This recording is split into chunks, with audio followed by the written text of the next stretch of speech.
Hi hello నమస్తే. మీరు చూస్తున్నారు సువర్ణ మీడియా. నా పేరు Uday and welcome to the perfect and genuine movie review show బొమ్మ అదరిందా. సో ఫస్ట్ మనం డెవిల్ గురించి మాట్లాడుకుందాం. సో డెవిల్ ఏంటంటే మనకి హీరో హీరోయిన్లో చూసుకుంటే ఫస్ట్ కళ్యాణ్ రామ్ అండ్ అలాగే సంయుక్త అండ్ అలాగే మాళవిక నాయర్. సో తన గెస్ట్ పాత్రలు కాసేపు నటించినా కూడా సో హీరో హీరోయిన్లు వీళ్ళు. సో అభిషేక్ అనమాట సివిఏ దర్శకత్వం అంటే ప్రొడ్యూసర్ ఆయనే. మీకంతా తెలుసు అభిషేక్ గారు ఈ మధ్యకాలంలో చాలా పెద్ద పెద్ద మూవీస్ ఆయన చేయడం జరిగింది. సో ఫస్ట్ టైం ఈ మూవీకి ఆయన ప్రొడ్యూసింగ్తో పాటు డైరెక్షన్ అని టైటిల్ కార్డ్స్లో వేసుకోవడం జరిగింది. అది ఎందుకు నేను స్పెషల్గా చెప్తున్నానంటే ఈ మూవీ మీద ఒక చిన్న ఇష్యూ జరుగుతూ ఉంది. ఈ మూవీ షూటింగ్ జరిగినంతసేపు మనకి నవీన్ మేడారం అని చెప్పేసి డైరెక్టర్గా మనకంతా చాలామందికి తెలుసు. బట్ ఏమైందో తెలియదు, కొన్ని కారణాల వల్ల అకస్మాత్తుగా టైటిల్ కార్డ్స్లో ఆయన పేరు లేదు.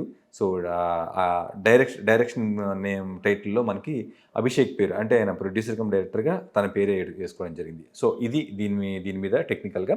సో ఇప్పుడు మనం డెవిల్ అసలు ఎలా ఉంది అని మాట్లాడుకునే ముందు చిన్న లైన్ తీసుకుందాం. అంటే ఏ టైప్ స్టోరీకి వెళ్ళారు వీళ్ళు. ఎందుకంటే కళ్యాణ్ రామ్ మనకి ఈ సంవత్సరంలో చూసుకుంటే మనకి బింబిసారా అండ్ అమిగోస్, తర్వాత ఇది 3 సినిమాకి చెప్పుకోవచ్చు మనం ఏంటి ఈ డెవిల్.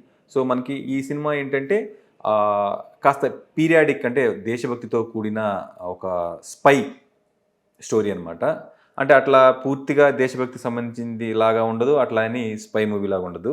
సో ఇది ఒక మిక్సింగ్ అనమాట.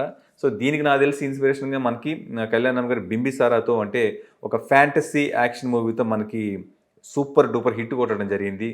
సో ఆ తర్వాత మళ్ళీ ఎమిగోస్ అని ఒక వైవిధ్యభరితమైన కథతో వచ్చినా కూడా ఆ సినిమా అనుకున్నంత స్థాయిలో హిట్ అవ్వడం వల్ల మేబీ మళ్ళీ థర్డ్ పిక్చర్ మళ్ళీ ఒక మంచి కథని అంటే ఈ మధ్యకాలంలో మనకి డ్రామటైజ్ చేస్తూ తీయడం జరుగుతుంది. సో ఆ విధంగా ఈ సినిమా ఏంట్రా అంటే డెవిల్ పాత్ర పోషించిన కళ్యాణ్ రామ్. సో డెవిల్ కళ్యాణ్ రామ్ ఏంటంటే ఒక సీక్రెట్ అంటే బ్రిటిష్ వారికి ఒక సీక్రెట్ ఏజెంట్ అనమాట, ఒక గూఢాచారి. సో తినకిచ్చిన మిషన్ ఏంద్రా అంటే సుభాష్ చంద్రబోస్ గారి ఆచూకీ కనుగొనడం. సో దాంట్లో భాగంగా ఒక మర్డర్ జరుగుతుంది.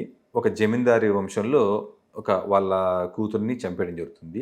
సో మర్డర్ ఇన్వెస్టిగేషన్ కోసం వచ్చిన డెవిల్ అంటే కళ్యాణ్ రామ్కి అక్కడ జమీందార్ గారి మేనగోడలు నైషిదా క్యారెక్టర్లో ఉన్న సంయుక్త గారు పరిచయం అవ్వడం, ఆ తర్వాత వాళ్ళిద్దరి మీద బాండింగ్ ఏర్పడడం, అంటే ఇన్ఫర్మేషన్ కోసమే తను ప్రేమించినట్టు యాక్ట్ చేయడం, ఆ ప్రేమ మత్తులో ఆమె ఈ ఆపరేషన్ గురించి సుభాష్ చంద్రబోస్ గురించి. సో సుభాష్ చంద్రబోస్ గారికి ఏదైనా ఇన్ఫర్మేషన్ ఇవ్వాలంటే మధ్యలో తివర్ణ అనే ఒక పర్సన్, వీళ్ళెవ్వరు కూడా ఏ పర్సన్ కూడా ఎవరికెవరికి తెలియదు అనమాట. ఇదంతా స్లీపర్ సెల్స్ లాగా పనిచేస్తూ ఉంటారు, జస్ట్ ఇన్ఫర్మేషన్ మాత్రం వెళ్తుంటుంది. సో తివర్ణ అనే వ్యక్తి ద్వారా కావాల్సిన ఇన్ఫర్మేషన్ని తీసుకోవడం కానీ లేదా ఇవ్వాల్సిన ఇన్ఫర్మేషన్ కానీ సుభాష్ చంద్రబోస్ గారికి ఇస్తూ ఉంటుంది ఈ నైషిద అనే క్యారెక్టర్. సో ఈమె ద్వారా ఈ కొన్ని రోజులు ఈ ప్రేమ మత్తులో ఆమె వాళ్ళ గురించి ఇన్ఫర్మేషన్ ఇవ్వడం, ఆ తర్వాత ఆ డెవిల్ ఏదైతే సీక్రెట్ ఏజెంట్ ఉన్నాడో ఆమె ఇచ్చిన ఆ ఇన్ఫర్మేషన్ తీసుకొని తివర్ణని పట్టుకోవడం, తివర్ణ ద్వారా సుభాష్ చంద్రబోస్ని పట్టుకున్నారు లేదా, ఆ తర్వాత ఏమైంది అనేది మనకి రిమైనింగ్ స్టోరీ అనమాట. లైన్గా చెప్తుంటే చాలా బాగా అనిపిస్తుంది. మనకి సినిమాలో చూసినప్పుడు కూడా మన సినిమా స్టార్ట్ అయ్యాక ఒక మంచి సినిమాను చూస్తున్న ఫీలింగ్ అయితే కలుగుతుంది.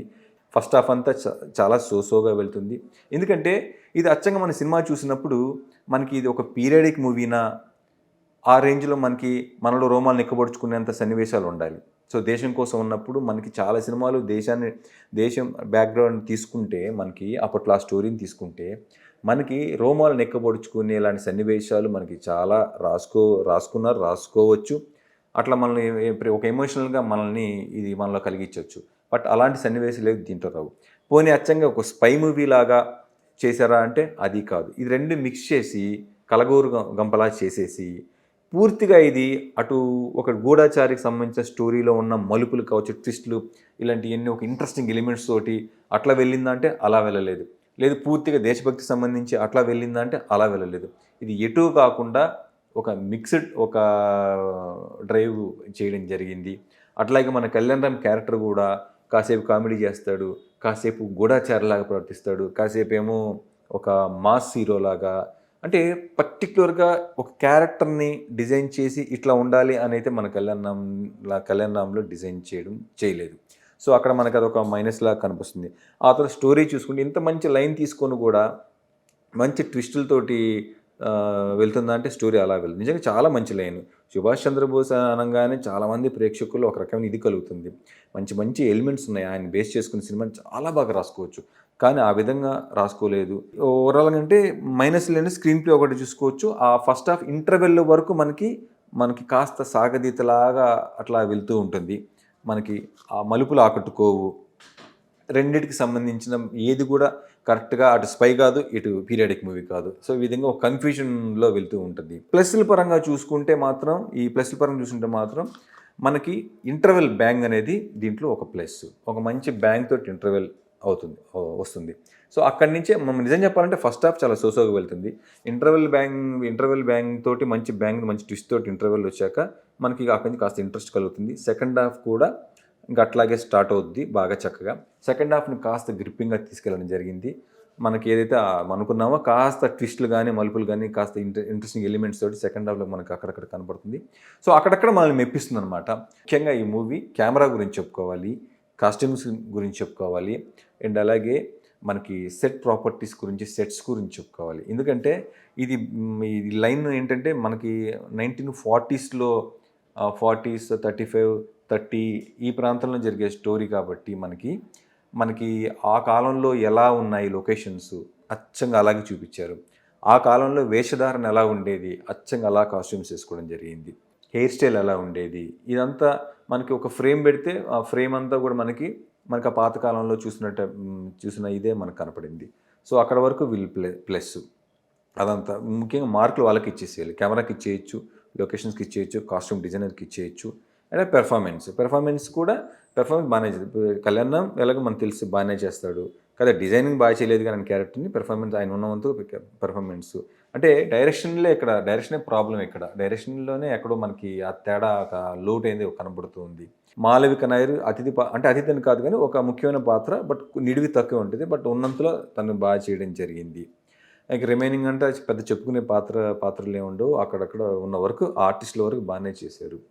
ఇది ఓవరాల్గా ఏంటంటే సినిమా ఏంటంటే ఒక మంచి లైన్ తీసుకున్నా కూడా సరైన స్క్రీన్ ప్లేతో వెళ్ళక, సరైన డిజైన్ చేసుకోక అట్లా వేగ్గా వెళ్ళిపోయినట్టు అనిపించింది. ఇంకా కొన్ని చెప్పాలంటే మనకి ఇది ఏ సినిమా ఒక మాస్ మూవీ అన్నట్టు కాసేపు మాస్ మూవీలా అంటే హీరో మళ్ళీ మనకి యాజ్ ఇట్ ఈజ్ మళ్ళీ మనకు ఒక 100 మందిని 50 మందిని అట్లా కొట్టేసే అంటే హీరో డైనమిక్గా చూపించడం జరిగింది. డైనమిజం చూపిస్తారు. సో ఇటుపక్క ఏమో ఆర్మీ చాలా ఉంటుంది, ఇటుపక్క సింగిల్గా ఆయన కాల్ చేస్తుంటాడు.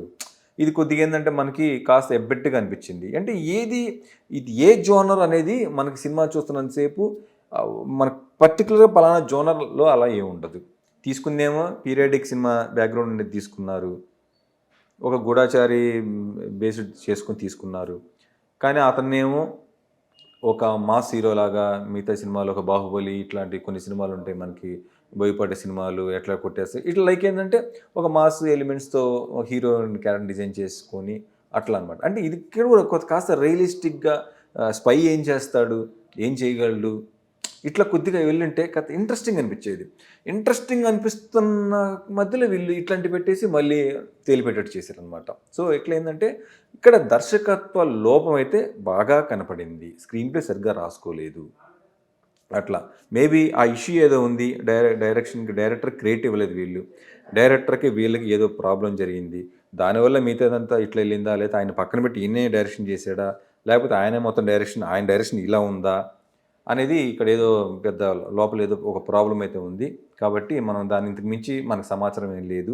సో ఓవరాల్గా ఏంటంటే మనకి ఈ కళ్యాణ్ రామ్ డెవిల్ తోటి మనకి పూర్తిగా హిట్ అనలేం, అలాగే పూర్తిగా ఫ్లాప్ అనలేం. ఇది ఓకే, ఒక వన్ టైం వాచబుల్గా ఈ మూవీ అయితే మనకి నిలిచిపోతుంది. సో ఇది ఇవాళ మన బొమ్మ అదిరిందాలో డెవిల్కి సంబంధించిన review. That's all for now. This is Uday signing off.